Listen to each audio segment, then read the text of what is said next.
E nessa época você era uma adolescente, você era solitária mesmo? Você não tinha amigos? Ou você tinha amigos, mas você procurava algo que essas pessoas não tinham para te oferecer, enfim? Não, não, sempre fui palhaça, sempre participei da aula. É exatamente o oposto do que as pessoas imaginam que é ter depressão. Todo mundo acha que o depressivo ele vive naquela eterna crise.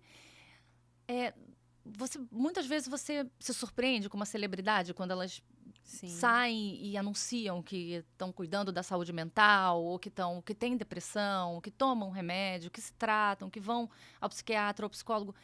Porque você vê aquela pessoa alegre, comunicativa, né, que participa de tudo. E ela tem um transtorno, mas a gente não deixa transparecer. Você não consegue entrar, quebrar aquela casquinha e chegar ali dentro, E sabe? naquela época, provavelmente, era um tabu falar sobre isso. Hoje não Nossa, mais, mas era muito, era muito. Como eu falei, eu paguei por ser tão franca e tão aberta. E ainda pago, porque as pessoas ainda confundem ter depressão, ter um transtorno com maluquice, né? uhum. As pessoas ainda falam que é falta do que fazer, né? Que é falta de trabalho. Tem muita gente que fala que é falta de um tanque para lavar roupa, né?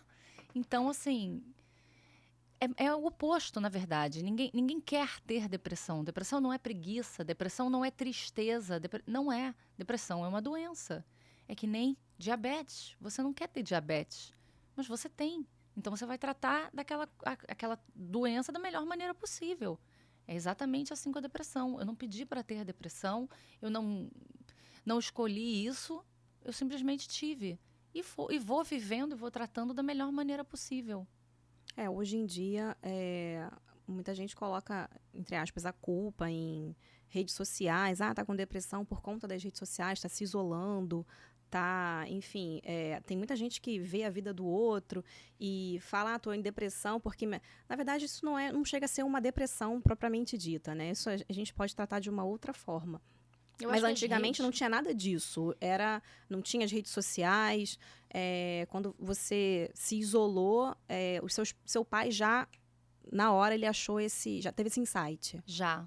Por ele já ter depressão e já caminhar muito tranquilamente com isso, e a minha mãe também, quer dizer, a depressão ela ainda é hereditária também. Você pode ter ou não, você pode herdar Uhum. ou não.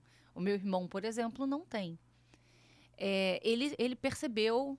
E olha que meu pai não era casado com a minha mãe, ele já era separado, mas a gente tinha uma relação muito próxima e sempre fomos muito assim simbióticos mesmo, e ele percebeu. O que eu acho que eu ia te cortar das redes sociais, elas podem ser um gatilho. Não necessariamente elas promovem Uhum. a depressão, né, mas o gatilho, sim. Despertar aquele bichinho que tem em você, eu acho que super pode rolar. Mas na minha época não tinha É isso. verdade. Não tinha isso. Foi uma coisa realmente química, no meu caso.